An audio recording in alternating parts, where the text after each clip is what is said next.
कहने में तो आसान लगता है कि अगर एक बार हार गए तो दोबारा उठो और फिर से दौड़ लगाओ, दोबारा हार गए तो तीसरी बार फिर खड़े हो और ऐसे अनंत बार कोशिश करते रहो जब तक तुम कामयाब नहीं हो जाते। कहने में तो ये बहुत आसान लगता है, लेकिन जब बार बार हार होती रहे तो आखिरकार एक इंसान कितनी कोशिश करे, कहीं ना कहीं उसका मनोबल तो टूटेगा ही।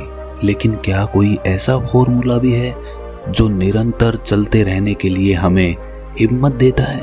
तो इसका जवाब है हाँ, और इसका जवाब आपको इस कहानी में मिलेगा। कहानी के अंत में आप देखेंगे कि कहां से एक इंसान को निरंतर प्रयास करते रहने के लिए हिम्मत मिलती है। जिस तरह मैं भगवान बुद्ध की कहानियों से आप सबको मोटिवेट करता हूँ, वैसे ही आपका सिर्फ एक सब्सक्राइब करना मुझे मोटिवेट करता है। लेने और देने का ये सिलसिला चलता रहे, इसलिए इस चैनल को अभी सब्सक्राइब जरूर कर ले। तो चलिए कहानी शुरू करते हैं। भगवान बुद्ध के हजारों शिष्य थे। जब उनका एक शिष्य बुद्धत्व को प्राप्त हो जाता तो वो उसे किसी एक दिशा में भेजकर वहां के लोगों को जागरूक करने और ज्ञान देने के लिए भेज देते थे। बुद्ध का एक शिष्य बुद्ध के सानिध्य में 6 सालों से था। वो एक दिन महात्मा बुद्ध के पास आया और बुद्ध से कहा कि हे बुद्ध, मुझे आपके पास 6 साल हो गए हैं। मेरे बाद कितने शिष्य आए, उन्हें आपने इस बीच किसी एक दिशा में ज्ञान देने के लिए भेज दिया, लेकिन मुझे अभी तक नहीं भेजा। क्या मुझे अभी तक बुद्धत्व प्राप्त नहीं हुआ है? बुद्ध मुस्कुराए और बोले, ये तो तुम्हें खुद समझना होगा कि तुम्हें बुद्धत्व प्राप्त हुआ है या नहीं। शिष्य बोला, हे बुद्ध, आपने मुझे इन 6 सालों में जो भी उपदेश दिया है मुझे वो सब याद है। आपकी बताई एक एक बात मुझे याद है।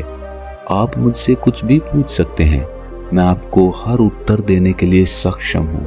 आप मुझे एक मौका तो दें ताकि मैं किसी भी दिशा में जाकर लोगों को आपके ज्ञान के बारे में बता सकूं। बुद्ध ने कहा, ज्ञान की बातों को याद रखने से कुछ नहीं होता जब तक आप उसे अपने आचरण में ना लेकर आओ। जब तक आप किसी चीज को अपने आचरण में नहीं लाएंगे तब तक आप दूसरों को नहीं कह सकते कि वो उसे अपने आचरण में लेकर आए। शिष्य ने कहा, जो भी हो कृपा कर मुझे एक मौका तो दें। आप मुझ पर भरोसा रखें, मैं सभी को अपने ज्ञान से प्रभावित कर सकता हूँ। मैं लोगों को ऐसी बातें बता सकता हूँ जिससे उनके जीवन में शांति आएगी और वो शांतिपूर्वक अपना जीवन जी सकेंगे। बुद्ध ने कहा, अभी तुम तैयार नहीं हुए हो। जब तुम तैयार हो जाओगे मैं तुम्हें खुद सही मार्ग पर जाने के लिए कहूँगा। शिष्य ने कहा, क्यों बुद्ध, आपने मुझे इन 6 सालों में इतना भी ज्ञान नहीं दिया जिससे मैं लोगों को प्रभावित कर सकूं? आखिरकार बुद्ध ने हार कर कहा, ठीक है, तुम पूर्व दिशा की तरफ चले जाओ। वहां तुम्हें एक गांव मिलेगा, उससे तुम भिक्षा मांग कर लाओ और वहां के लोगों को अपने ज्ञान के बारे में बताओ। कल सुबह तुम वहां अकेले जाना और शाम को आकर मुझे बताना कि तुमने कैसे वहां के लोगों की मदद की। वो शिष्य ये सुनकर बहुत खुश हो गया और बुद्ध का आशीर्वाद लेकर वहां के लिए चल दिया। वो रात भर ज्ञान समेटता रहा। वो मन ही मन सोच रहा था कि मैं कल वहां पर ऐसी ज्ञान की छाप छोड़ूंगा कि वहां के लोगों के साथ बुद्ध भी मुझसे प्रभावित हो जाएंगे। सुबह उठकर वो बुद्ध को प्रणाम करने गया। उन्हें प्रणाम कर वो पूर्व दिशा की तरफ निकल गया। शाम को जब वो वापस आया तो बुद्ध ने देखा कि उस शिष्य के माथे पर चोट लगी है और खून बह रहा है। बुद्ध ने उसे पट्टी की और पूछा कि तुम्हें ये चोट कैसे लगी? शिष्य ने कहा कि बुद्ध, वहां के लोग बेहद ही दुष्ट हैं, उन्हें जरा भी बुद्धि नहीं है। मैं उस गांव में भिक्षा लेने के लिए गया पर किसी ने मुझे भिक्षा नहीं दी, सब मुझे गालियां दे रहे थे। एक व्यक्ति ने मुझे भिक्षा तो दी लेकिन नीचे फेंक कर और कहा, इसे उठा लो। मैंने उन्हें काफी समझाया लेकिन वो मेरी बात सुनने को तैयार ही नहीं थे। उल्टा उन्होंने मेरे साथ हाथापाई कर दी जिससे मुझे ये चोट लग गई। हे बुद्ध, आप मुझे दूसरी जगह भेजें जहाँ के लोगों में बुद्धि हो। बुद्ध शिष्य की बात सुनकर मुस्कुराए और बोले कि अगर तुम्हें दूसरे गांव में भी ऐसे लोग मिल गए तब तुम क्या करोगे? शिष्य ने कहा, हे बुद्ध, ऐसे लोगों को कोई ज्ञान नहीं दे सकता। वो लोग अज्ञानी हैं, उन्हें कौन समझाएगा? बुद्ध ने कहा, वो लोग अज्ञानी नहीं बल्कि ज्ञानी ही हैं। उनके पास बहुत बुद्धि है और उनके पास खुद का अपना ज्ञान है। अगर तुम किसी दूसरे के ज्ञान को चोट पहुंचाओगे तो वो कुछ तो कहेंगे ही। तुम्हें ऐसे लोग हर जगह मिलेंगे, तब तुम अपना ज्ञान उन्हें कैसे दोगे? बुद्ध ने शिष्य को कहा कि आज तुम आराम करो, कल शाम को मेरे पास आना। शिष्य बुद्ध को प्रणाम करके चला गया।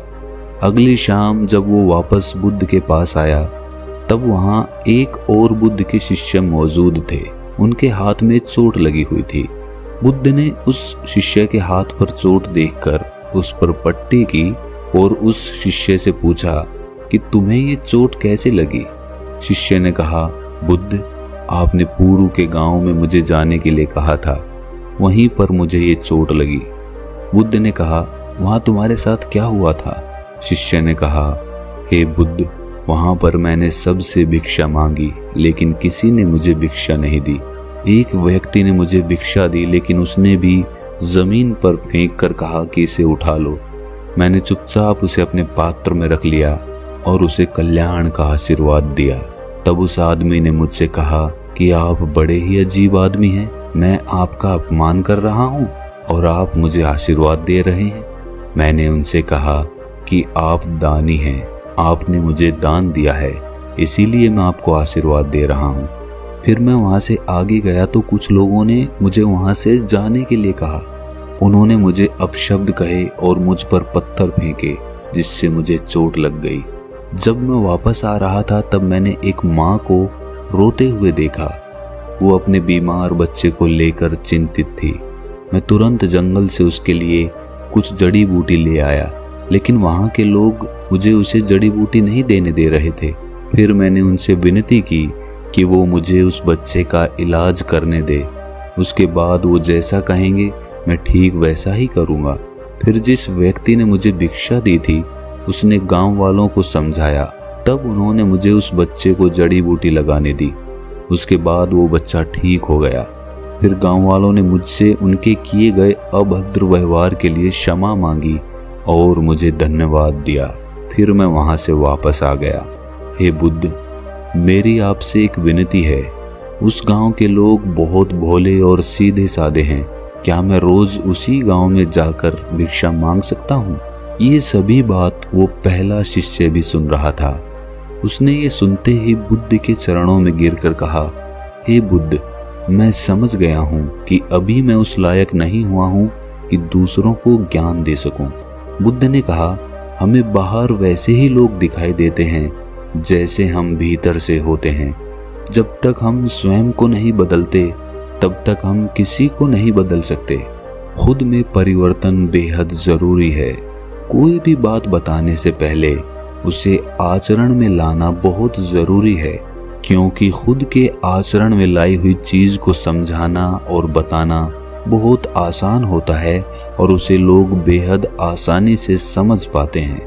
तो दोस्तों, आप सोच रहे होंगे कि इसमें निरंतर प्रयास करने का कौन सा मंत्र है, तो यहीं पर हमारी समझ काम आती है।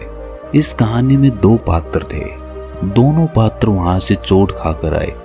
एक पात्र उनको गालियां निकालने लगा, लेकिन दूसरा पात्र फिर से वहीं जाने के लिए कहने लगा। ऐसे ही जब हमारे जीवन में कोई कठिनाई आती है या फिर हमारा प्रयास विफल हो जाता है, तो या तो हम उससे मुंह मोड़ लेते हैं या उस काम को कभी करने की कोशिश ही नहीं करते हैं। लेकिन दूसरी तरह का पात्र उसी काम को करने का नजरिया बदल देता है। वो उसी नाकामयाबी में कुछ ना कुछ मोटिवेशन ढूंढ लेता है। जैसे एक नवजात बच्चा होता है, उसे शुरुआत में चलना नहीं आता है, वो बार बार चलता है, फिर गिर जाता है, वो फिर उठता है, फिर चलता है। उसके लिए वो गिरने का और चलने का एक खेल बन जाता है। उसके लिए वो मनोरंजन बन जाता है। उसको वो कोशिश नहीं लगती, उसको वो खेल लगने लगता है, क्योंकि उसके पास कोई दूसरी चीज करने को होती ही नहीं है। और हमारे पास करने को बहुत सारी चीजें होती हैं, इसीलिए हम जब एक चीज में असफल होते हैं तो हम दूसरी चीज की तरफ भागने लगते हैं। लेकिन अगर हम 100 जगह मिट्टी खोदने की बजाय एक ही जगह पर मिट्टी खोदते रहें तो एक दिन वो कुआं बन जाएगा और उसमें से पानी भी निकल आएगा। इस बात को अपनी गांठ बांध लो कि हर नाकामयाबी आपके लिए एक नया मनोरंजन लेकर आए, और अगली बार उसी काम को करने के लिए आप एक नया नजरिया लेकर आए। एक नए नजरिए से उस काम को देखने की कोशिश करें और फिर देखें कामयाबी आपके कदम चूमेगी। अगर ये कहानी आपको अच्छी लगी तो इसे अपने दोस्तों, रिश्तेदारों और मित्रों के साथ साझा जरूर करें, और ऐसी ही कहानी सुनते रहने के लिए हमारे चैनल को सब्सक्राइब जरूर कर लें और नोटिफिकेशन बेल को ऑन कर दें। तो मिलते हैं अगली किसी कहानी में, तब तक के लिए अपना ख्याल रखें।